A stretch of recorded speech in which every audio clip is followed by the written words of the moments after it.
esta plática que tenemos, que les presentamos hoy a las familias, está justamente pensada en el marco de los festejos de la Semana del Madero. Ustedes saben que la Semana del Madero es la semana en la cual el colegio festeja festeja su nombre, ¿no? Festeja bajo el patronazgo del cual está fundado el colegio, que es la exaltación de la Santa Cruz, la Santa Cruz.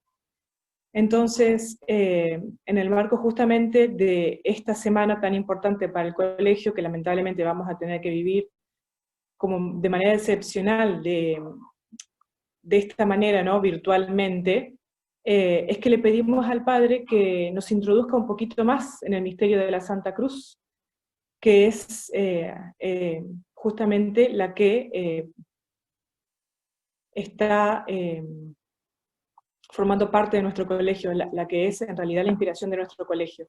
Entonces el Padre aceptó darnos esta plática y ahora estamos esperando que se conecte. Les voy a pedir, aprovecho ahora, antes de que comience, que tengan los micrófonos apagados durante la plática del Padre, así si no hay problemas técnicos, no se acoplan ni nada por el estilo. Entonces, primero que tengan los micrófonos apagados. Segunda cosa, seguramente después de la plática del Padre, vamos a dar un tiempito para las preguntas.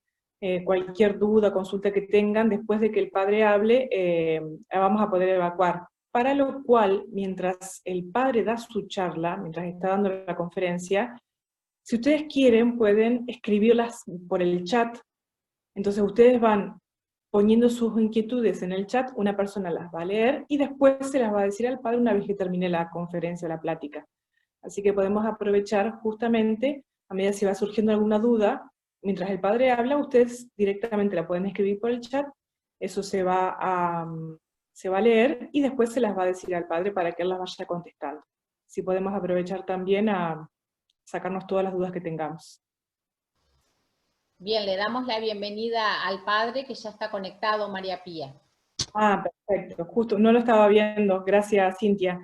Bueno, entonces solo queda por decir, antes de dar la bienvenida al Padre, que el Padre justamente es el capellán del colegio, y entre sus importantes títulos, el más importante de todos es justamente que es nuestro capellán hace algunos años, que nos acompaña espiritualmente y que le agradecemos muchísimo, no solamente su capellanía espiritual, sino que también nos ilumina y nos introduce a los misterios de las verdades fundamentales, y es lo que va a hacer con nosotros esta noche. Así que, sin ninguna otra introducción, le doy la bienvenida a Padre y dejo a su disposición la reunión en Zoom.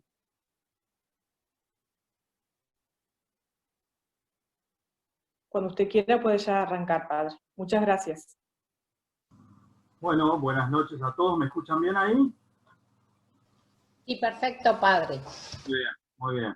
Bueno, buenas noches a todos. Una alegría estar con ustedes, poder comunicarnos espiritualmente y después tener este contacto, ¿no? Y esta comunión espiritual. Así que me habían pedido justamente esta plática, ¿no? Como iluminación.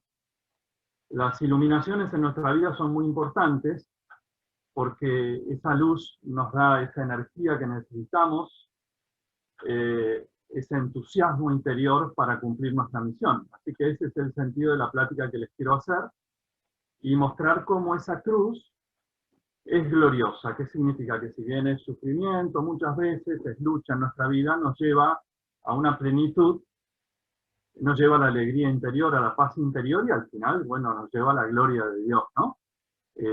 Vamos a entonces a empezar un poquito con eso y vamos a hacer una oración pidiéndole al Señor que nos guíe y nos haga entrar en este misterio, que es el misterio de su cruz, cómo de la cruz puede salir la vida, ¿no? En definitiva. En el nombre del Padre, y del Hijo, y del Espíritu Santo. Gloria al Padre, y al Hijo, y al Espíritu Santo. Como era en un principio, ahora y siempre, por los siglos de los siglos. Amén. Santa María, sede de la sabiduría, ruega por nosotros. nuestros santos ángeles custodios, rueguen por nosotros. San José, Ruega por nosotros. San Juan Bosco, Ruega por nosotros. en el nombre del Padre, del Hijo y del Espíritu Santo. Amén. Bueno, yo quisiera empezar, ¿no es cierto?, simplemente diciendo una cosita, y es que los nombres son misteriosos en la vida, ¿no? Cuando nos ponen un nombre hay como una misión dentro de los nombres. Por ejemplo, Jesús, el nombre Jesús significa Dios salva, ¿no? Entonces Dios quiso que justamente su Hijo hecho hombre llevara el nombre de Jesús porque iba a ser el Salvador, el Mesías y Salvador de todos los hombres, ¿no? Es decir, muchos nombres en la Biblia tienen un significado profundo. Lo mismo cuando nos ponen, por ejemplo, nosotros cuando nos bautizan, se elige un nombre. Por eso yo siempre le digo a los padres, ¿no?, cuando traen los chicos a bautizar, que por lo menos uno de los nombres sea de un santo canonizado. Puede tener otros nombres si quieren, porque siempre hubo un primer santo de cada nombre. Entonces, bueno, evidentemente, a algunos le habrán puesto el nombre y no había un santo, y después él fue el primer santo de ese nombre, pero tener algún santo patrono, una persona con la cual uno tiene ese vínculo y que lo va a cuidar especialmente. A veces ponen nombres muy mundanos, y nombres que sacan de la televisión o del fútbol o de lo que sea, que les falta ese significado. Entonces, recibimos en el bautismo a nuestro patrono, por supuesto lo primero es la gracia de Dios, a la Virgen como madre de la Iglesia, pero también recibimos un patrono que nos cuida y un ángel custodio que Dios nos pone para custodiarnos. Eso está revelado por nuestro Señor Jesucristo en el Santo Evangelio. Y es por eso que es tan importante cuando uno también a una institución le pone un nombre.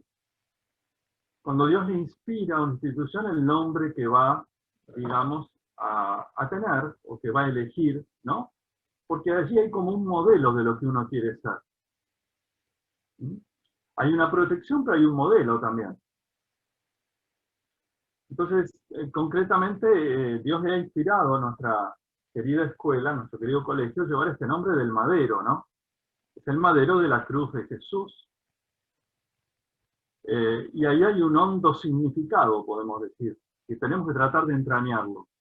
Un significado que es muy misterioso, porque el madero de la cruz era una madera muerta. Las cruces no se hacían con árboles vivos, se hacían con madera ya cortada, muerta, que no tenía vida. Además hay una cosa muy extraña también. Jesús desde toda la eternidad, conociendo el pecado del hombre, sabiendo que iba a venir a salvarnos, por voluntad de Dios Padre, quiso morir en esa cruz que no tiene vida. En ese madero que está inerte, sin vida. Para mostrarnos que Dios es la vida. Y que si uno quiere vivir sin Dios, muere. El único que puede dar verdadera vida es Dios. El pecado es eso, ¿no? El pecado es querer vivir sin Dios. Entonces el hombre quiso vivir sin Dios, y ese árbol de la vida que estaba en el paraíso se transformó en una cruz. ¿Qué significa? Se transformó en un madero sin vida. Además, es muy fuerte otro símbolo más, ¿no? ¿Qué era la cruz en el tiempo de los romanos? Cuando lo crucificaron a Jesús, ¿no? En el Imperio Romano. La cruz era la peor de las muertes posibles.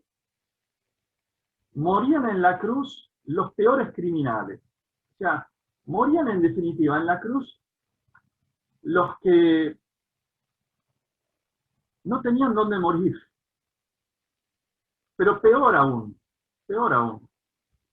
los que se consideraban que no merecían morir con la dignidad de un ser humano. No tenían ni la dignidad de un ser humano ni en la muerte. Se los privaba hasta de eso, ¿no? Morir en la cruz era una vergüenza, era una señal de reprobación absoluta, de una persona que había perdido totalmente su dignidad y no se le reconocía nada, absolutamente nada. Moría en el desprecio total. Y ahí quiere morir Jesús. Démonos cuenta que nuestro Señor Jesucristo quiso morir ahí. En ese aparente desprecio absoluto, sin tener a nadie que lo proteja, despreciado y despojado de todo. En la cruz y desnudo. Para enseñarnos que Él está muriendo ahí en lugar nuestro. Él toma nuestro lugar. Dice el profeta Isaías, ¿no? El castigo que tenía que caer sobre nosotros, Dios lo hizo caer sobre Él, que es el Cordero inocente. Esa cruz sin vida representa al hombre sin Dios, que todavía Dios no lo destruye del todo, no lo aniquila, porque Dios hubiera podido, después del pecado de Adán y Eva, hubiera podido suprimir a la humanidad, pero no lo hizo. Pero el hombre está vivo físicamente, pero está como muerto espiritualmente. Y destinado a la condenación. ¿Por qué? Porque ha respondido al amor de Dios con un desprecio total por Dios. Ha querido vivir sin Dios. Ese Dios que le dio todo, que lo creó a su imagen y semejanza, lo dejó en el paraíso, bueno, lo despreció. Entonces se soltó de la mano de Dios y quedó como un árbol sin vida. Y Jesús quiere morir ahí para darle a esa madera, podemos decir así, nueva vida. Para hacer que de donde hay solo muerte, renazca la vida plena. Ese madero de la cruz va a ser regado con la sangre de nuestro Señor Jesucristo. Nuestro Señor Jesucristo, como con esa agua divina que es su propia sangre, va a regar ese madero para que se transforme de nuevo en el árbol de la vida. Lo va a resucitar. Cuando Jesús muera, parecerá que todo se termina. Pero cuando al tercer día resucite, esa cruz, que era un lugar de maldición, se va a transformar en el lugar de la bendición. Por eso es la señal de los cristianos, y por eso nosotros la llevamos en el pecho, la ponemos en todos lados. La señal de cómo Dios, si el hombre acepta la salvación, transforma lo que era una destrucción y una muerte, lo transforma en vida. Es extraordinario. Miren, debe haber sido increíble para los romanos y para los judíos esto. ¿Por qué? Porque ellos miraban las cruces y les causaban horror. Entonces, ver que los cristianos adoraban la cruz era terrible. ¿Cómo adoran la cruz? ¿Cómo Dios, que es la misma vida, quiso morir en una cruz? En esa humillación.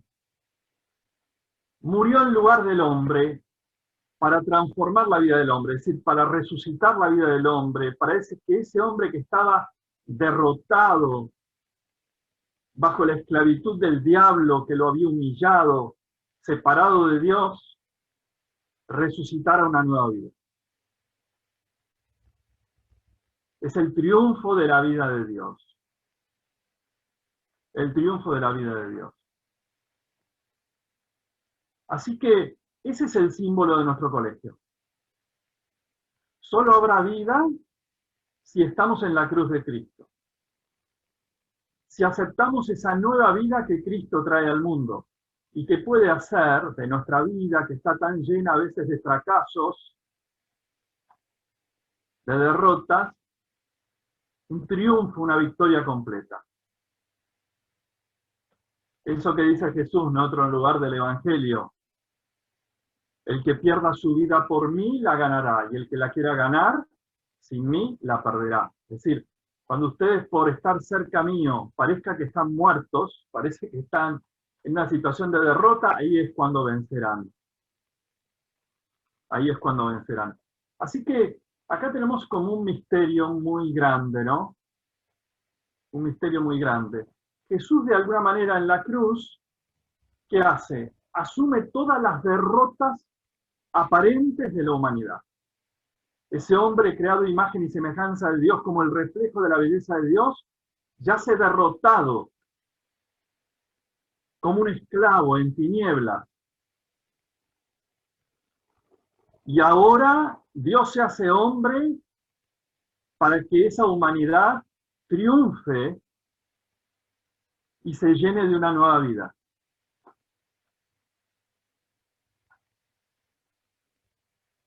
Esta es la misión de un profesor, de un maestro, de un docente y profesor cristiano. Porque en el fondo, ¿cuál es la misión de un maestro, de un docente y de un profesor? ¿Y cuál es la misión de los alumnos en un colegio, no? Dar vida. Dar vida. Conducir a la vida. Es terrible cuando se reduce, digamos, la misión de un maestro a una cosa como profesional. Voy, doy clase, marco tarjeta y me voy. Uno puede hacer eso como si fuera un obrero de una fábrica, y después uno se va y bueno, ¿qué será de la vida de mis alumnos? Y yo qué sé, harán su vida, yo hago la mía, ¿no? Eso no es un maestro, no es un docente, no es un verdadero profesor. El docente de alma, el maestro, el profesor, se interesan por la vida de sus alumnos. ¿Qué buscan? Buscan que ellos vivan plenamente su vida. Que el día de mañana puedan vivir plenamente en este mundo su vida y después llegar a la plenitud de la vida en la eternidad. Eso es lo que busca un docente o un maestro. Busca contribuir. Por eso, el maestro, el docente, el profesor, es como un auxiliar de los padres. Porque ¿qué buscan los padres para sus hijos? Y lo mejor. ¿Para qué los trajeron a la vida? Para que sean felices, para que vivan en plenitud. Y los docentes y profesores cristianos son auxiliares de los padres para esto. Ahora, esto no es fácil, ¿no? Esto no es fácil. Dios dice en la Biblia muchas veces que pone ante el hombre dos caminos.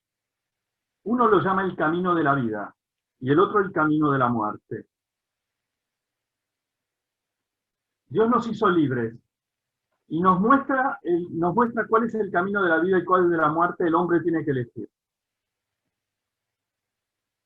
Y Dios nos advierte muchas veces en la palabra de Dios que podemos hacer muchísimas cosas. Muchísimas. Pero que no todas las cosas que nosotros hacemos nos llevan a la verdadera vida. A vivir bien aquí en la tierra en paz y después a la vida eterna. Muchas de las cosas que podemos hacer nos degradan, destruyen nuestra vida y nos llevan a la perdición y condenación eterna. Tenemos una opción. Por eso Dios nos hizo su imagen y semejanza, nos dio esa libertad, ese libre albedrío. Y tenemos que elegir. Por ejemplo, tomemos el texto del libro del Deuteronomio, capítulo 30, versículos 15 al 20. Deuteronomio 30, 15 al 20. Allí, cuando los hace entrar en la tierra prometida a los judíos, Dios les dice claramente esto. Fíjense lo que les dice. Hoy pongo delante de ti la vida y la felicidad, la muerte y la desdicha. Si escuchas los mandamientos del Señor tu Dios que hoy te prescribo, si amas al Señor tu Dios y cumples sus mandamientos, sus leyes y sus preceptos, entonces vivirás, te multiplicarás, y el Señor tu Dios te bendecirá en la tierra donde ahora vas a entrar para tomar posesión de ella. ¿Ven? Hay un modo de vivir que si uno lo sigue, a uno lo lleva a vivir en paz y a la plenitud de la vida. Es un camino recto que si uno lo sigue, va a crecer interiormente, se va a desarrollar plenamente hasta llegar a la plenitud de su vida. Pero después dice el Señor, pero si tu corazón se desvía y no quieres escuchar, si te dejas arrastrar y vas a postrarte ante otros dioses para servirlos, yo les anuncio hoy que ustedes se perderán irremediablemente y no vivirán mucho tiempo en la tierra que van a poseer después de cruzar el Jordán. Hoy tomo por testigos, dice el Señor, contra ustedes al cielo y a la tierra. Yo he puesto delante de ti la vida y la muerte, la bendición y la maldición. Elige la vida y vivirás, tú y tus descendientes, con tal de que ames al Señor tu Dios, escuche su voz y le seas fiel. Porque de ello depende tu vida y tu larga permanencia en la tierra que el Señor juró dar a tus padres, a Abraham, a Isaac y a Jacob. Así que la misión del docente es muy grande, ¿no? Es ser un eco de la voz de Dios. Es la de indicar y luego guiar a sus discípulos, a sus alumnos, por el camino de la verdadera vida. Y al mismo tiempo advertirles los peligros sobre todo aquello que pone en peligro sus vidas y puede arruinarlos, aquí en la tierra y luego para siempre en la eternidad. Entonces, yo puedo estar enseñando cualquier cosa y un chico puede estar aprendiendo cualquier materia, matemáticas, geografía, lengua, lo que sea. Todo puede contribuir a que viva plenamente o puede contribuir a que su vida se destruya. Cada vez que un profesor toma contacto con sus alumnos, tiene una responsabilidad de lo que está dando. Y el alumno tiene la responsabilidad de abrir su mente y su corazón o no a lo que se le está enseñando. Que puede ser un mensaje entonces de vida o de muerte. Qué terrible, ¿no? Hay también gente que transmite muerte. Sí, claro. Un amigo, por ejemplo, un muchacho que le dice al otro, tomá, drogate, está muy bueno, le está dando muerte. Una amiga que le está diciendo a su amiga, no sé, sé infiel en tu matrimonio, no hay problema, le está dando muerte. Una amiga que se acerca a la amiga porque tiene un problema familiar para que pueda reconstruir la armonía de su hogar y seguir adelante con su familia, le está dando vida. Todos estamos dando vida o muerte. Para que un maestro cristiano pueda dar vida hay dos condiciones fundamentales. La primera tiene que tener luz. Nadie puede guiar a otro si está él mismo en tinieblas. Esto es clarísimo, ¿no? Es clarísimo. Por eso dice Jesús, fíjense qué impresionante, ¿no? Qué impresionante este texto del Evangelio según San Lucas, capítulo 6, versículos 39 al 49. San Lucas 6, del 39 al 49. Está como completo acá en este texto. Miren lo que dice. Les hizo también Jesús esta comparación. ¿Puede un ciego guiar a otro ciego? ¿No caerán los dos en un pozo? Imagínense esta escena, ¿no? Imagínense que una persona que está ciega tiene que atravesar un campo y se toma de la mano de otro ciego. ¿Dónde van a terminar? Un desastre. Un desastre. No. Al contrario, una persona que ve, los toma de la mano, los ayuda, ¿no? El discípulo, dice Jesús, no es superior al maestro. Cuando el discípulo llegue a ser perfecto, será como su maestro. Es decir, un maestro, fíjense, un discípulo no es superior al maestro. ¿Qué significa? Que una persona que está enseñando tiene que saber más que el que aprende. ¡Uf! ¡Qué responsabilidad! Si sabe menos, si está más confundido, pobre discípulo. Y dice así Jesús, ¿por qué miras la paja que hay en el ojo de tu hermano y no ves la viga que está en el tuyo? ¿Cómo puedes decir a tu hermano, hermano, deja que te saque la paja de tu ojo? Tú que no ves la viga que tienes en el tuyo. Hipócrita, saca primero la viga de tu ojo y entonces verás claro para sacar la paja del ojo de tu hermano. Impresionante. A veces nosotros interpretamos este texto que significa no hablar mal del otro, etc. Acá está queriendo decir Jesús, si el maestro que tiene que guiar al otro tiene como una viga en el ojo, está ciego, no puede ver, está más confundido que el discípulo. Vive en una sociedad que transmite cosas buenas y cosas malas y se traga todo el mal y lleva una vida que es un desastre. ¿Cómo va a guiar a su discípulo? Imposible, es un desastre. Y dice, Jesús, no hay árbol bueno que dé frutos malos, ni árbol malo que dé frutos buenos. Es decir, si el profesor es un árbol malo, no va a dar frutos buenos. Sus discípulos van a ser un desastre. Si al contrario, el maestro, el profesor, el docente está iluminado por la luz de la verdad y tiene en su corazón el deseo del bien, entonces será una bendición para su discípulo, su alumno. Dice así: el hombre bueno saca el bien del tesoro de la bondad que tiene en su corazón, dice Jesús. El malo saca el mal de maldad, porque de la abundancia del corazón habla la boca. Una persona, no sé, viciosa, que lleva una vida llena de vicios, de cosas, ¿cómo va a guiar a otro, no?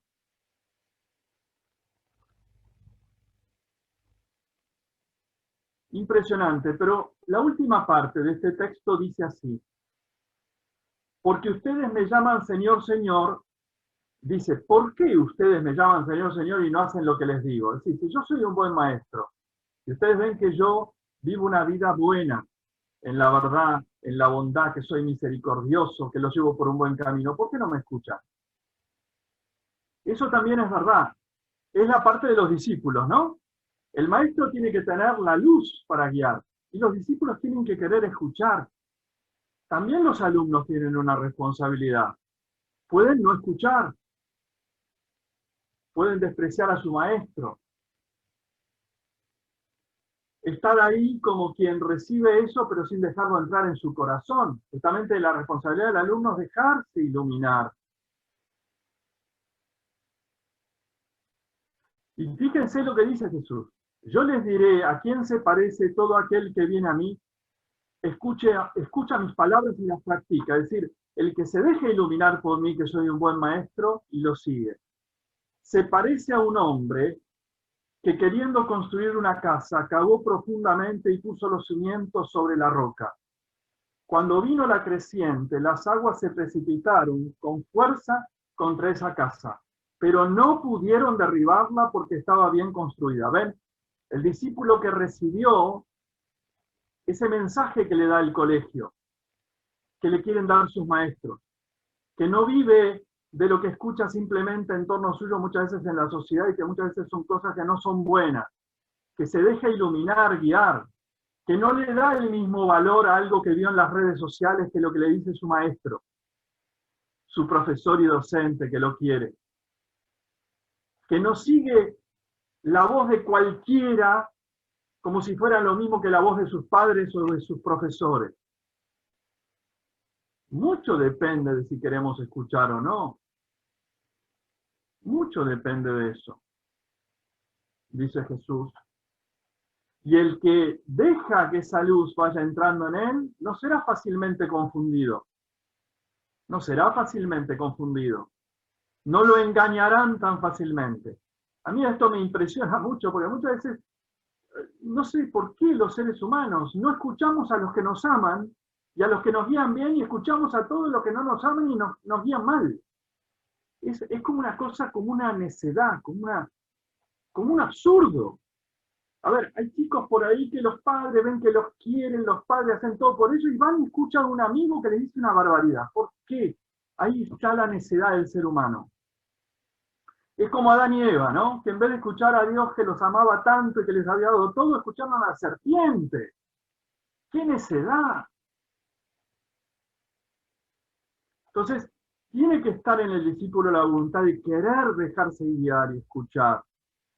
Y dice la otra parte Jesús: en cambio, el que escucha la palabra y no la pone en práctica, se parece a un hombre que construyó su casa sobre tierra sin cimientos. ¿Ven? Es el superficial, el que oye pero no escucha. Escuchen bien esto, ¿eh? Oye pero no escucha. Las palabras no entran. Mira pero no ve. Su corazón no está abierto. Cuando, dice Jesús, cuando las aguas se precipitaron sobre esa casa, contra ella enseguida se derrumbó y el desastre que sobrevino a esa casa fue grande. Esa casa es nuestra vida, ¿no? Es una familia, es impresionante el texto. Entonces, ahí se juntan las dos cualidades. ¿Cuál sería entonces? Por un lado, la luz, que yo tengo que recibir, la tengo que recibir. ¿Pero es suficiente la luz? No, porque yo puedo saber para dónde ir y no hacerlo. Decir, no, no, claro, está muy bien lo que me dice mi maestro, y después no vivirlo. Por eso la segunda cualidad, ¿cuál es? La virtud. El dejar que esa luz entre en mi corazón y hacer la vida. Hay una cosa muy linda en el Evangelio, querida comunidad del Madero, y es que Jesús habla muchas veces en el Evangelio de la luz de la vida. Interesante, ¿no? La luz de la vida. ¿Qué quiere decir? Es una luz que si yo la recibo, la dejo entrar, me va a dar vida.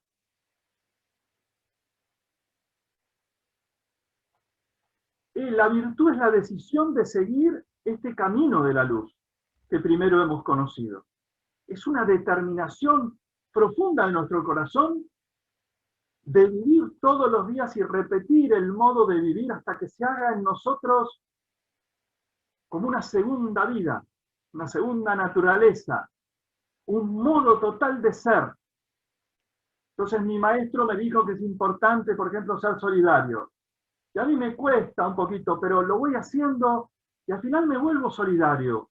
Y eso ya forma de tal manera parte de mi vida que es mi propio yo. Me vuelvo a una persona solidaria, siempre atenta a ayudar al otro.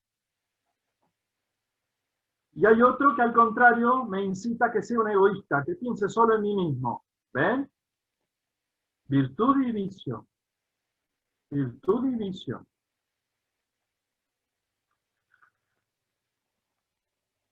Estas tormentas de las que habla Jesús, que ponen en riesgo la casa de nuestra vida y de nuestros alumnos, ¿qué son? Son todas las fuerzas del mal que amenazan la vida del hombre y ponen en peligro su salvación. Es muy claro esto, ¿no? En el mundo nos advierte Dios, desde que el hombre pecó, el hombre está en una lucha, en un combate permanente entre la luz y las tinieblas, el bien y el mal. Eso está dentro de nuestra humanidad, dentro de nuestro corazón. Todo el tiempo hay como una fuerza del bien que nos atrae por un camino que nos va a llegar a la plenitud de nuestra vida y hay otro que nos amenaza permanentemente para destruirnos. ¡Qué misterio! Aquí están los grandes enemigos, ¿no?, de nuestra alma. Por eso, este caminar nuestro en la tierra no es fácil, nos dice Jesús. Jesús nos advierte. No es fácil nuestra vida en la tierra. Es un combate, una lucha, en que se decide que no solo nuestra paz acá en la tierra, sino nuestra eternidad. Vida o muerte, salvación o condenación, felicidad o fracaso eterno. Es así. Es así. Cuando una persona prende la televisión o prende una computadora, ya recibe influencias. Buenas o malas. Según con quien yo me junte, recibo influencias, buenas o malas. Y eso puede determinar que mi vida sea bella y hermosa o que sea un desastre. Así que los maestros cristianos tienen que tener lucidez y coraje, lucidez y virtud. Tienen que tener la luz para transmitir a sus discípulos, a sus alumnos, y tienen que tener la firme determinación ellos de seguir ese camino y de entusiasmar a sus alumnos por ese camino que los va a llevar a vivir plenamente su vida.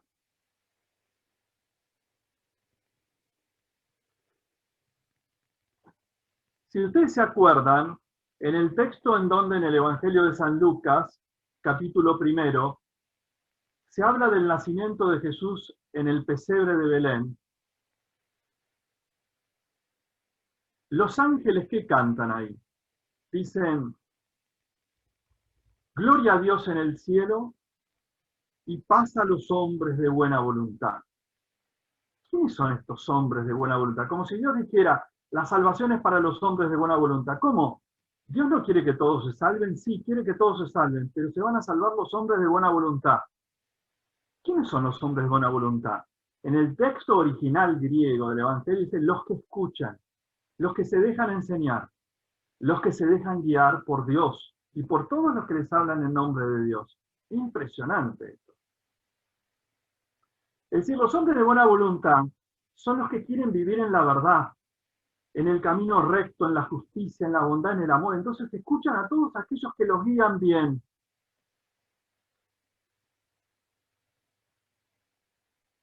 Esta es la condición de la salvación.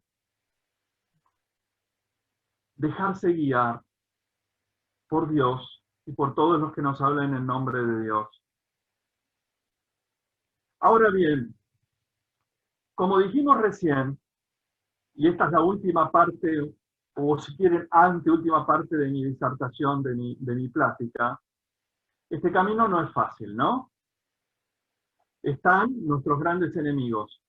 La carne, que es nuestra humanidad pecadora que nos tira para abajo, nos seduce en el camino del mal, desgraciadamente, la fuerza del pecado dentro de nosotros, que a veces nos hace hacer cosas que son una locura, que nos van a destruir a nosotros mismos. Pero nos arrastra, la fuerza del pecado que nos arrastra. El mundo, que es el ambiente muchas veces que se crea en la sociedad. Cuando muchos siguen el camino del mal, ¿qué hacen? Influencian a los otros. Pensemos hoy en día, ¿no? ¿Cuántas cosas de estas hay en las computadoras, en las redes sociales, en los sitios de internet, en la televisión? ¿Cuánta influencia de gente que vive mal influencia a otros y les hace daño? Y el diablo, que es nuestro gran enemigo, es decir, este personaje misterioso, este ángel caído que quiere que nosotros fracasemos eternamente. Él ya no puede ser feliz y no quiere que nosotros seamos felices.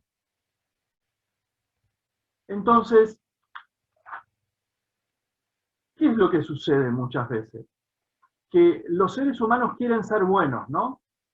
Los seres humanos quieren seguir el camino de la verdad, del amor, de la vida. ¿Por qué? Porque, bueno, sienten en su corazón que a eso los llamó Dios. Pero es difícil, porque parece que muchas veces fracasan. Que la fuerza del mal es tan grande en el mundo que ser bueno es casi imposible. Y que cuando uno quiere ser bueno, pierde. Parece como que el que sigue el camino torcido, el camino por la izquierda, el camino de la mentira, le va bien y al que quiere ser bueno le va mal. Como que muchas veces las personas bondadosas, en un mundo donde hay mucha maldad, están como desprotegidas. Están en una situación muchas veces como de indefensión. Y parece que le va bien al que va por el camino torcido. ¿Existe esto en el mundo? Y sí, uno ve que, por ejemplo, mucha gente hace plata con el vicio. Y que mucha gente que va por el camino recto le cuesta llegar a fin de mes y poder inclusive hasta subsistir. Es el niño Jesús en el pesebre de Belén. ¿Cómo puede ser que el rey del mundo nazca en un pesebre entre animales? Nadie le quiere dar un lugar donde nacer. Nadie tiene la compasión de darle un cobijo, un lugar donde nacer a un matrimonio joven y a la mujer embarazada. ¿Ven el poder de la maldad, de la codicia, del egoísmo? No, porque si les doy esto a ustedes pierdo seguramente un buen cliente, pero compadecete de esa familia pobre que necesita un lugar. No, acá es cuestión de dinero y cuestión de poder. El primero que sufre esto y lo quiere sufrir es Jesús. Y el signo más grande de esto, ¿cuál es? Jesús en la cruz, un hombre extraordinario, que es Dios y hombre, que ha hecho milagros increíbles, que ha predicado un mensaje de amor extraordinario. ¿Y ahora dónde está? Clavado en una cruz. Clavado en una cruz, aparentemente derrotado, abandonado por prácticamente todos, y sus enemigos, que son gente que vive en la maldad, le escupen, se burlan de él, le dicen bájate de la cruz. Y Jesús quiere sufrir esto para mostrar que él sabe que muchas veces los que quieren ser buenos aparentemente están indefensos y casi fracasan. Y viven angustiados y entristecidos viendo que el mal gana en el mundo. Hay muchas personas, inclusive personas que a veces no tienen fe, pero son gente de buena voluntad que está buscando, que sufren mucho. Que, por ejemplo, no sé, supongamos, entran en política y quieren hacer algo por la sociedad. Y ven que los otros, a veces que mienten, que coimean, que, que hacen negocios turbios, todo parece que les va bien y ellos están ahí como unos tontos y pierden. O ese maestro y ese profesor que se preocupa por sus alumnos y que va y está siempre presente y hace sacrificios para... Y parece que nadie se lo reconoce. Y que el otro que va cuando se le ocurre o que está en el sindicato no sé qué, que ni siquiera cumple con su trabajo, parece que sube, le va bárbaro. ¡Qué tentación! Por eso, ¿qué hace Jesús en la cruz? Él viene a ser la garantía de que el que está con él no solo no fracasará, sino que vencerá eternamente. Él llega a la cruz para decir, quizás ustedes, si siguen y son mis discípulos, y si son buenos maestros, profesores, docentes cristianos, a veces la van a pasar bastante mal, tendrán que esforzarse mucho, a veces no se los reconocerán, a veces tendrán que ir contracorriente, a veces los mismos padres no se lo reconocerán, a veces habrá alumnos que, mientras ustedes hacen tremendos esfuerzos, los mirarán así con una cara media de desencanto. A veces habrán pasado, no sé, casi una noche preparando la clase y el alumno dirá, no me interesa. Dirá, qué fracaso, Dios mío, para esto tanto esfuerzo. Jesús dice, el amor no será vencido. Dios está de nuestro lado. Dios nos está mirando. Parecerá un fracaso, pero no será un fracaso porque de la muerte nace la resurrección. Porque cuando Cristo muere, sus enemigos se ríen. Pero cuando al tercer día resucita, tiemblan. Porque saben que la vida ha vencido a la muerte. La verdad ha vencido a la mentira. La virtud ha vencido al vicio. Y esta es la verdad que se verá en la eternidad. Y ya desde acá en la tierra el Espíritu Santo, a las personas que juegan su vida por esto, los bendecirá y los llenará de luz interior.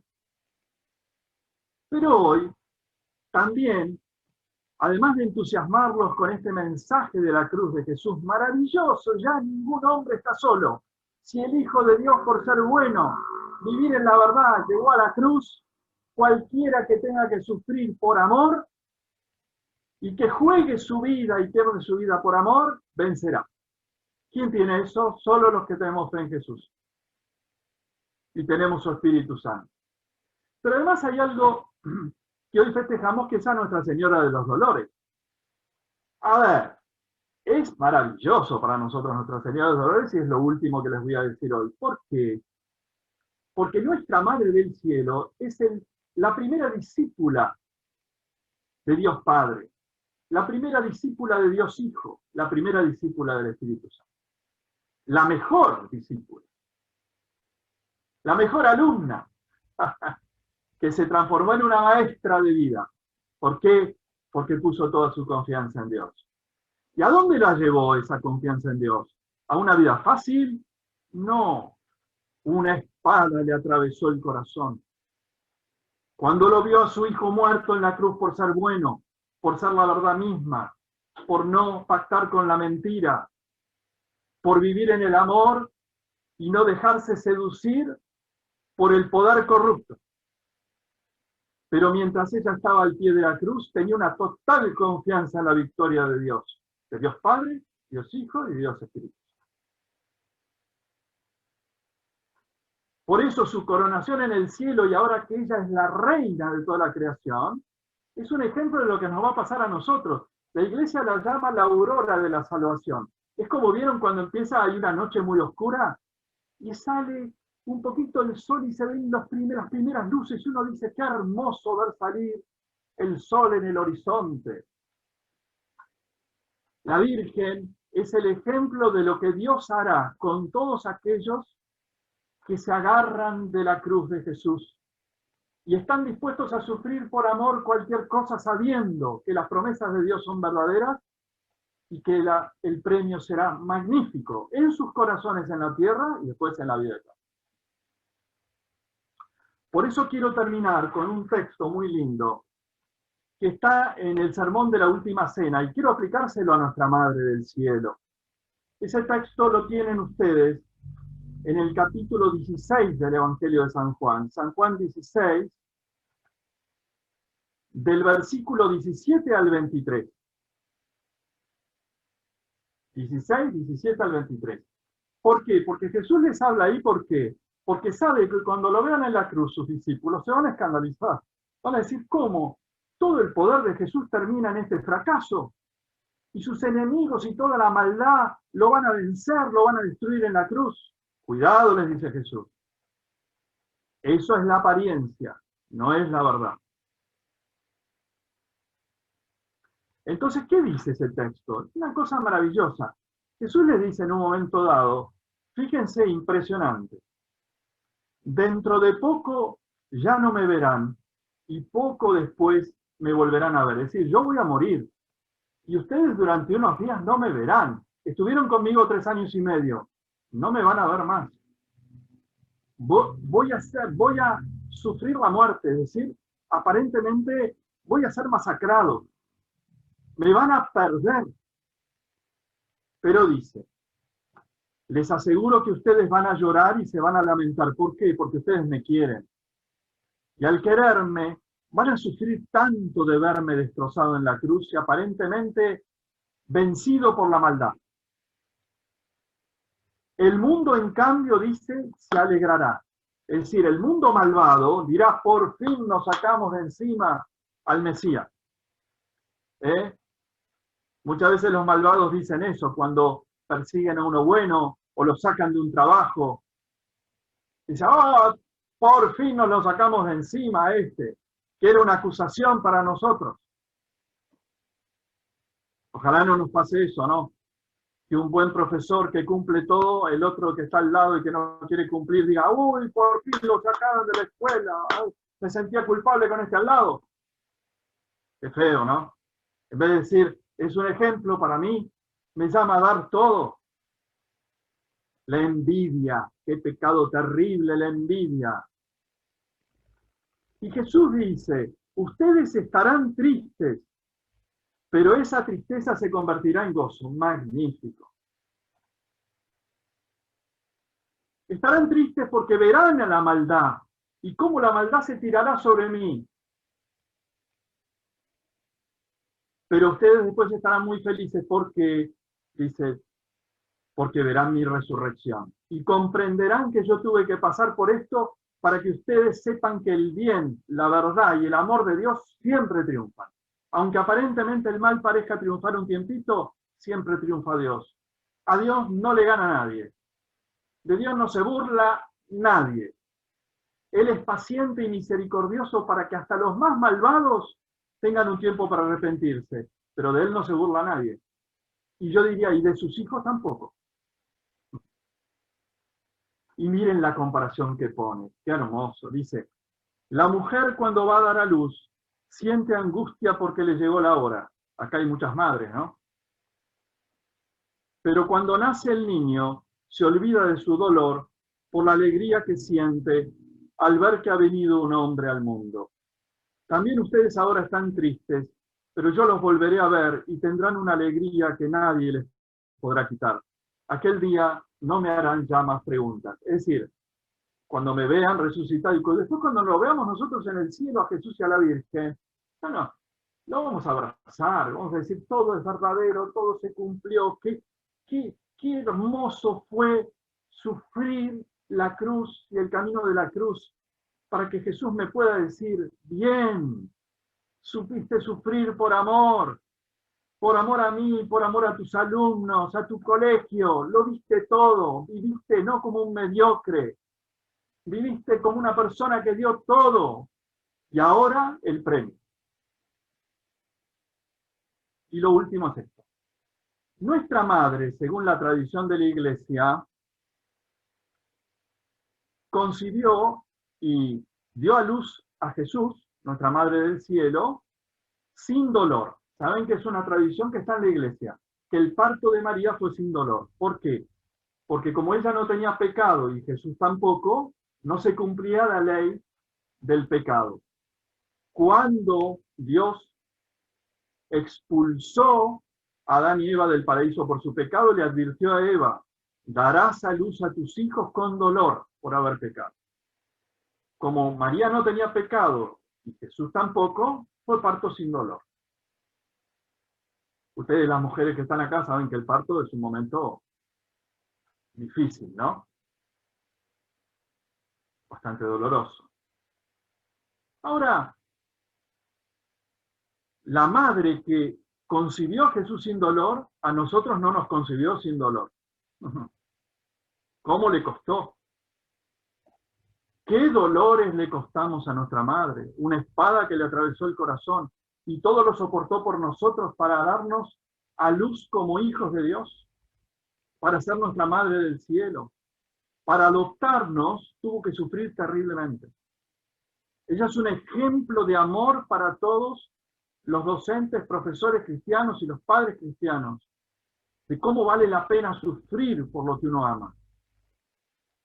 Así que yo los incentivo a los docentes, profesores, maestros, ojalá que lleguen a ser maestros, de sus alumnos, maestros de vida, a que sepan sufrir con Jesús por amor, para darle vida a sus alumnos. Y a los alumnos que amen a los maestros que los aman, que se dejen guiar por los que le dan luz y amor, y no por las voces que los llevan por el mal camino, que aprovechen las gracias de luz y de vida que reciben de sus maestros y del colegio en general. Y si pecamos, ¿qué hacemos? ¿Nos volvemos malos? No.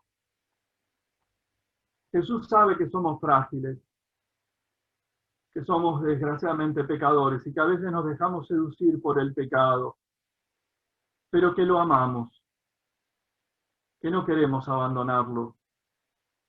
Y entonces, ¿qué hacemos si en un momento dado no seguimos el camino de la luz y nos dejamos confundir por las mentiras del demonio, o por nuestro egoísmo seguimos el camino más fácil, el camino que corta nuestra relación con Dios, que lo ofende a Dios, o que nos daña a nosotros mismos, a nuestro prójimo? ¿Qué hacemos? Nos arrepentimos, porque Jesús murió en la cruz para que nos podamos arrepentir y en todo momento podamos volver al camino bueno, al camino del amor, de la verdad y del amor. No es lo mismo ser un pecador que ser un malvado, un pervertido. Nuestros pecados siempre son malos y son un desprecio de Dios y del prójimo, pero podemos volver siempre. Jesús murió para que siempre podamos volver, porque Él pagó por nuestros pecados. Si hemos hecho algo mal, si no hemos vivido bien nuestra vida de docentes, o si como alumnos no siempre hemos escuchado, volvamos. Jesús nos está esperando y María con los brazos abiertos. Que Dios los bendiga mucho a todos. Muchísimas gracias, Padre José María. Nos ha iluminado mucho. En estos tiempos necesitamos mucho de estas palabras para que, bueno, nuestro corazón empiece a arder con la presencia del Espíritu Santo y, bueno, poder comprometernos mejor con nuestro compromiso, tanto como docentes, como también como padres. Yo no sé si alguien quisiera hacer alguna pregunta, como les indicó hoy María Pía. Bueno, les pedimos que lo hagan a través del chat. Hay una preguntita, Padre, ya hecha, que es en este contexto de la bondad de Dios, en la cruz gloriosa. ¿Cómo se puede explicar el abandono que siente Jesús en la cruz en relación al Padre Dios? Sí, bueno, es un misterio muy grande en primer lugar. ¿Cómo puede ser que el Verbo de Dios, que es el Hijo Eterno de Dios, que está unido sustancialmente al Padre y al Espíritu Santo. Son un solo ser. ¿Cómo puede sentirse abandonado? Porque Él mismo permite oscurecer esa luz de la divinidad para sufrir lo que sufren todos los hombres de buena voluntad. Que muchas veces en su vida, cuando son asaltados por la fuerza del pecado, o por el mundo que los persigue, o por el demonio que los tienta, sienten el silencio de Dios. Sienten que Dios está callado, que está permitiendo que sufran. Ahora, ¿por qué? Y esto quiero insistir en algo. ¿Por qué Dios permite? ¿Por qué Dios no nos da la victoria inmediatamente? Porque quiere que seamos su misericordia. Quiere que completemos la pasión de Jesús, pero quiere que seamos la misericordia. ¿Qué significa? Hay un texto muy misterioso que está también en la última cena, donde Jesús les dice, Padre, a ellos, hablando de los apóstoles y a todos los futuros discípulos de Él, tú me los diste, como diciendo, me los diste como hermanos. Y yo los cuidé en tu nombre. Qué hermoso, ¿no? Yo soy tu mano que los cuida, para que ninguno se pierda. Escuchen esto, para que ninguno se pierda. Y solo se ha perdido el hijo de la perdición. ¿Qué significa? Está hablando, es muy duro, ¿no? No sabemos si se condenó, pero está hablando de Judas. Pero no se condenó por ser pecador, porque Pedro no se va a condenar, porque está cometiendo un pecado muy grave, me está abandonando, pero se va a arrepentir. ¿Por qué? Porque tuvo mucha debilidad, pero me ama, me ama, me ama. Ahora,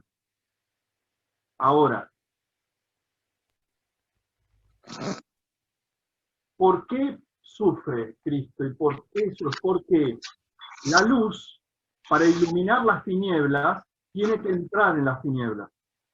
Si ustedes están en un cuarto oscuro, ¿no? Se cortó la luz. No digamos nada, a ver si se nos corta la transmisión ahora. Se cortó la luz. Y ustedes tienen una velita. Prenden la vela. Y ustedes se quedan afuera de la casa. ¿Iluminan?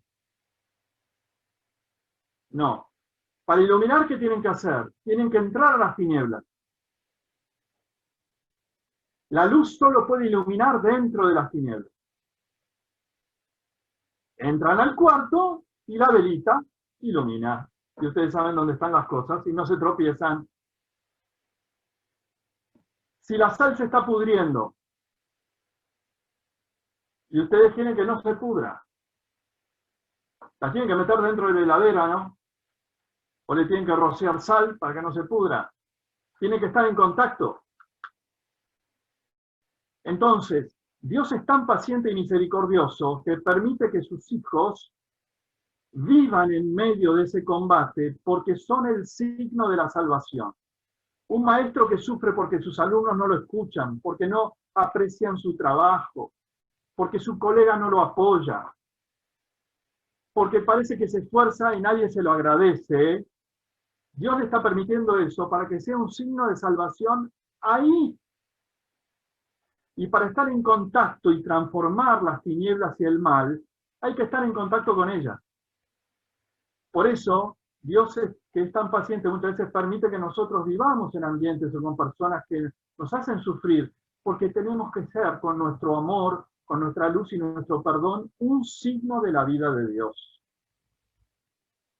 Y por eso mucha gente que vive en trabajos donde se ríen de él por ser cristiano, tiene que dar ese testimonio. Después llegará el tiempo de ¿qué? Dice Jesús, de la justicia.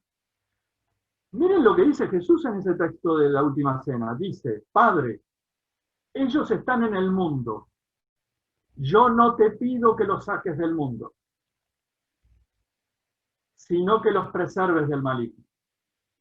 Porque tú me enviaste a este mundo terrible para que yo lo ilumine y lo cambie. Y mira lo que estoy sufriendo.